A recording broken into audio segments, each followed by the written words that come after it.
Είμαι ο Κλήμης ο Πυρουνάκης, καθηγητής θεολόγος. Γεννήθηκα στην Αθήνα και πριν 32 χρόνια αποφάσισα να φύγω και να ζήσω στην επαρχία.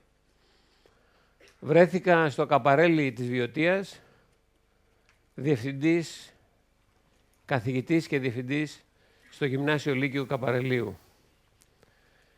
Επηρεασμένος από τις ιδέες των μεγάλων Ελλήνων παιδαγωγών, του Αλέξανδρου Δελμούζου, του Δημήτρη Λινού, του Μίλτου Κουντουρά, της Μαρίας Σαμαριώτου, αλλά και από τις αρχές και τις δράσεις του πατέρα μου Παπαγιώργη Πυρουνάκη, ονειρεύτηκα ένα σχολείο εναλλακτικό, ένα σχολείο μαθητοκεντρικό, ένα σχολείο που νοιάζεται με ενσυναίσθηση για τους άλλους. 28 χρόνια έμεινα στο Καπαρέλι και ασχοληθήκαμε ιδιαίτερα με την περιβαλλοντική αγωγή. Διαπιστώσαμε ότι οι μαθητές, ψηλαφώντας τη φύση, ανακαλύπτουν την αλήθεια και ανακαλύπτοντας την αλήθεια αποκτούσαν πιο εύκολα αυτογνωσία.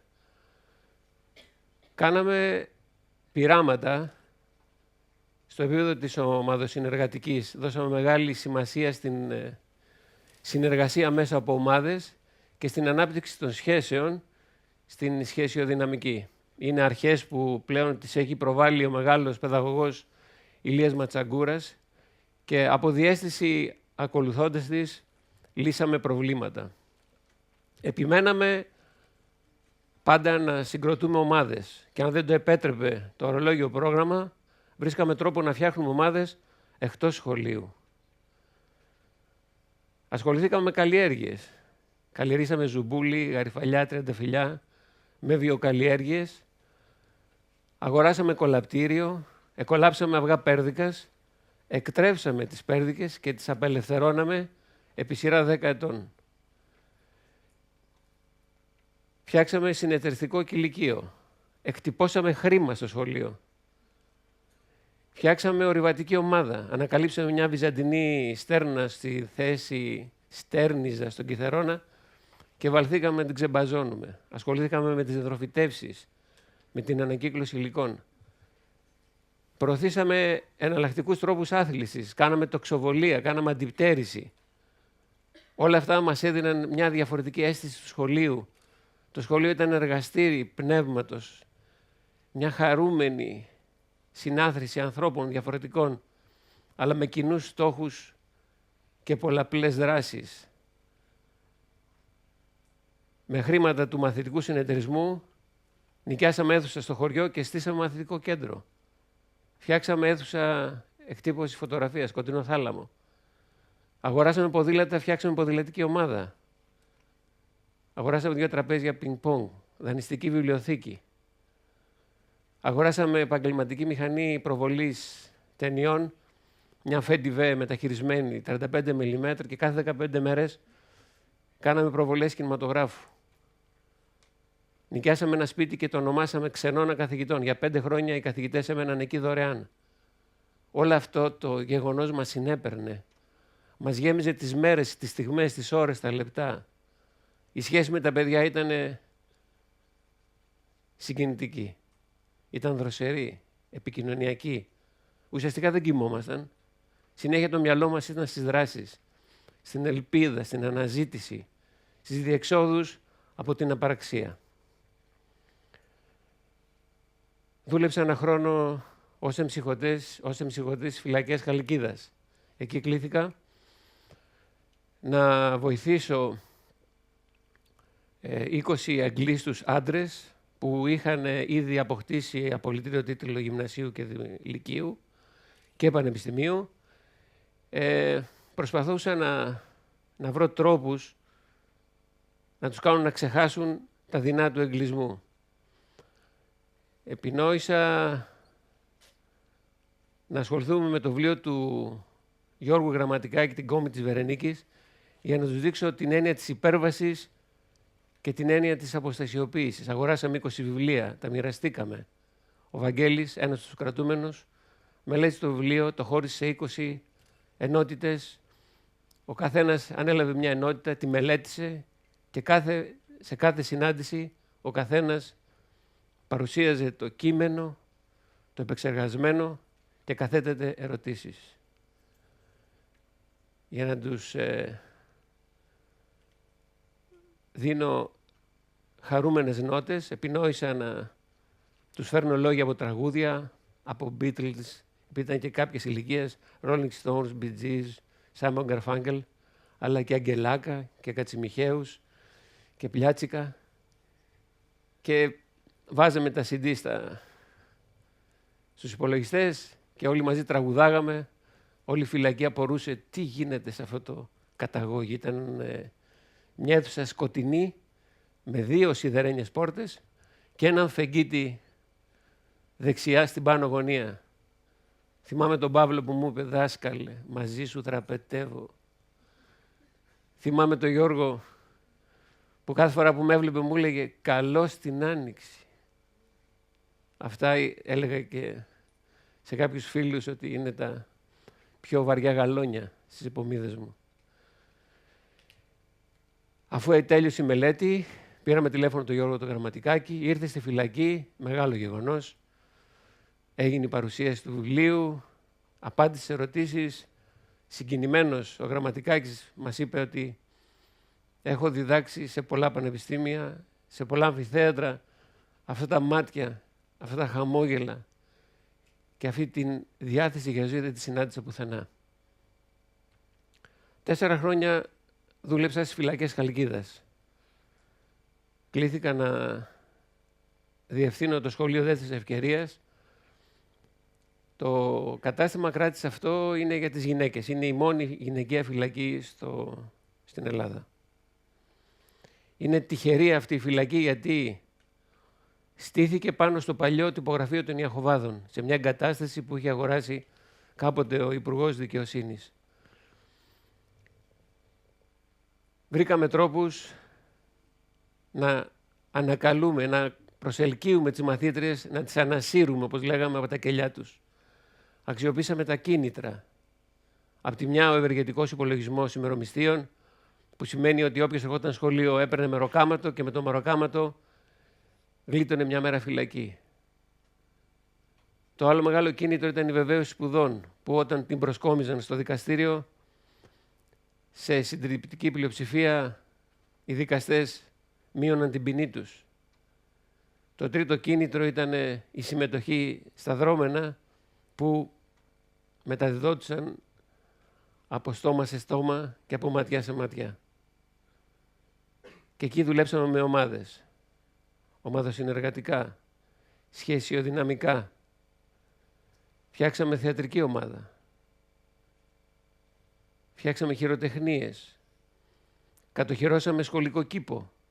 Χωρίσαμε τον κήπο σε κομμάτια και η κάθε κρατούμενη καλλιεργούσε το δικό της κήπο. Στο τέλος του καλοκαιριού μαζέψαμε τις ντομάτες, τις μπάμιες, τα κολοκυθάκια, τα μοιραστήκαμε, μαγειρέψαμε, φτιάξαμε γλυκά, μια ζωντανή οικογένεια διαφορετικών ανθρώπων, γεμάτη ελπίδα και όνειρα. Μαθήματα θεολογίας, μαθήματα αυτοσυνειδησίας. Θυμάμαι όταν τους μίλαγα για τον εσωτερικό διάλογο, για την κουβέντα με τον alter ego, ότι πρέπει να βρίσκουμε τρόπους να ανακαλύπτουμε κάπου τον άλλο μας εαυτό. Θυμάμαι τη Ιωάννα που μου είπε, δάσκαλε, κάθε βράδυ κάθομαι στον τοίχο και μιλάω στον καθρέφτη του εαυτού μου.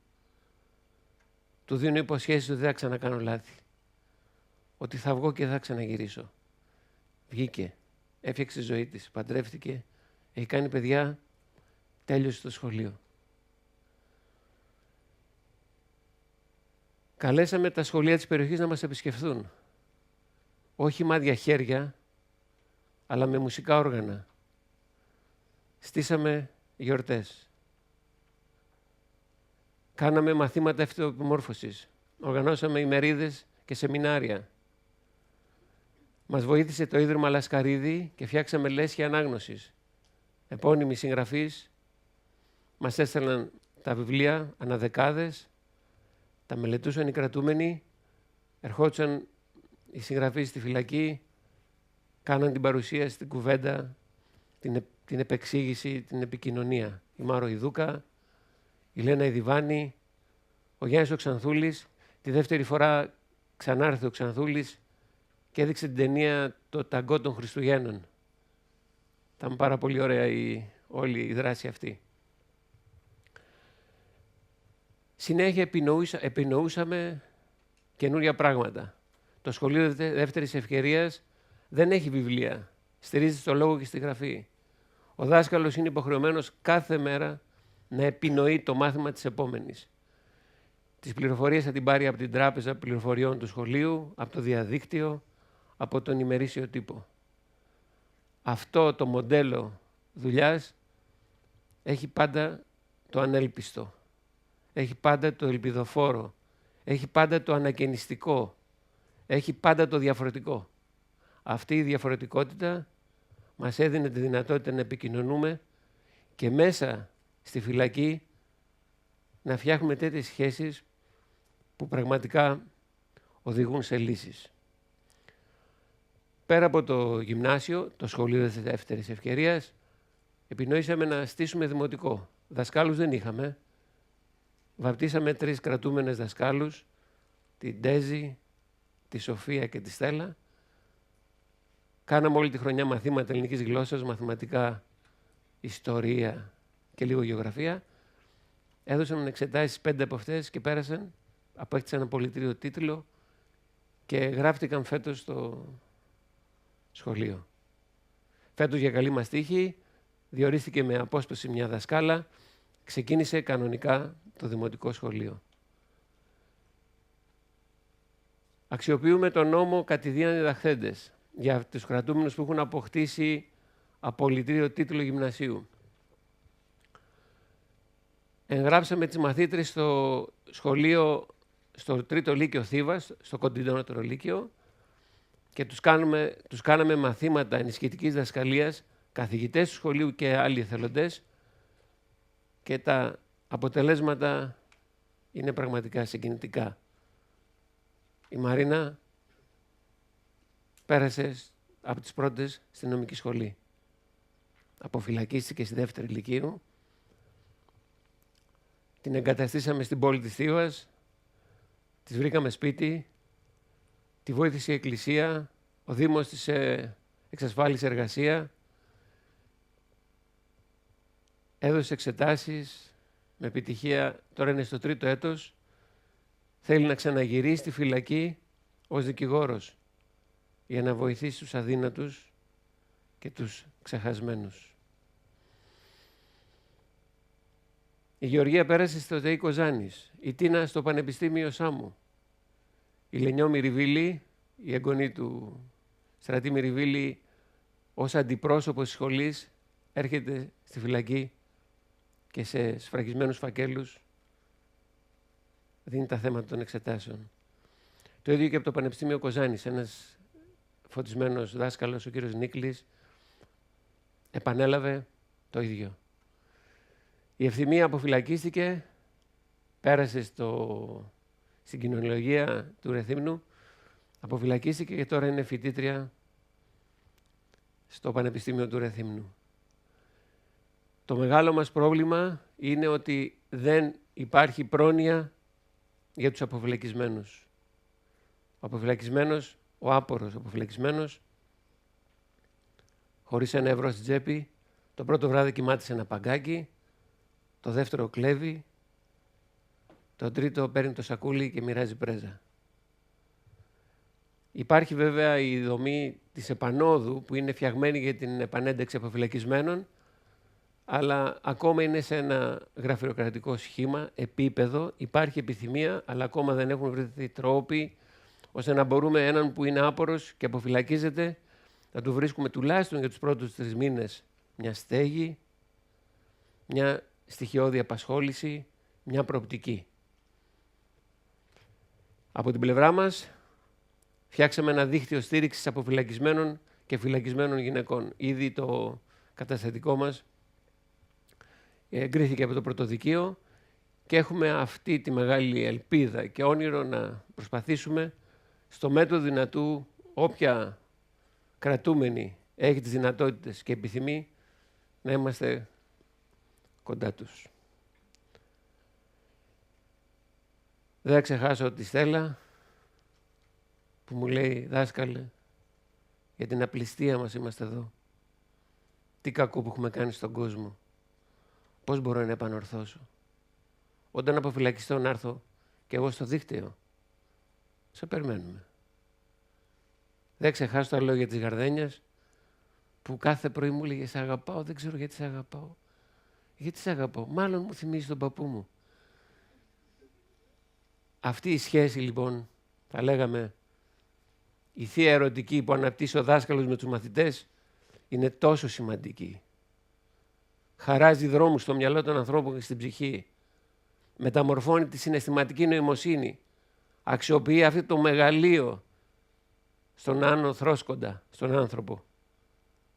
Ότι όλα τα πράγματα μπορούν να αλλάξουν. Όλα τα πράγματα μπορούν να μεταμορφωθούν.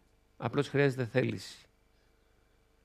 Θέληση και βοήθεια από τους άλλους. Εμείς πάντα έχουμε την αίσθηση ότι μπορούμε να στήσουμε την ανθρώπινη κούκλα και να της δώσουμε πνοή και να προχωρήσει στα πόδια της.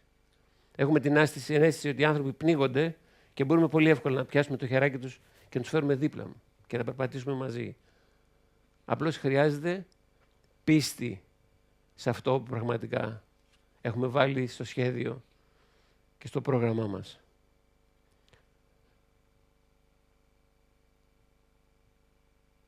Πρέπει να φτιάξουμε σχολεία σε όλες τις φυλακές. Οι φυλακές αρνούνται. Από τις 25 φυλακές μόνο 7 δέχτηκαν σχολείο. Είναι ευθύνη της πολιτείας λοιπόν να θεσμοθετήσει τη δημιουργία σχολείων στις φυλακές. Γιατί ξέρουμε ότι το στατιστικό είναι από τους 100 αποφυλακισμένους, οι 70 γυρίζουν. Μαζί με τον διευθυντή του Σχολείου Δεύτερης Ευκαιρίας στον Κορυδαλό, τον Γιώργο τον Ζουγανέλη, και το σχολείο το δικό μας, έχουμε καταγράψει μόνο ένα 6% επιστροφή. 3% κατέγραψε το σχολείο του Ελαιώνα και ένα 6% το σχολείο του Κορυδαλού. Τι σημαίνει λοιπόν? Αυτός που εκπαιδεύεται μέσα στη φυλακή δεν ξαναγυρίζει στη φυλακή. Ελπίζουμε λοιπόν ότι τα πράγματα μπορούν να αλλάξουν. Είναι στα χέρια μας.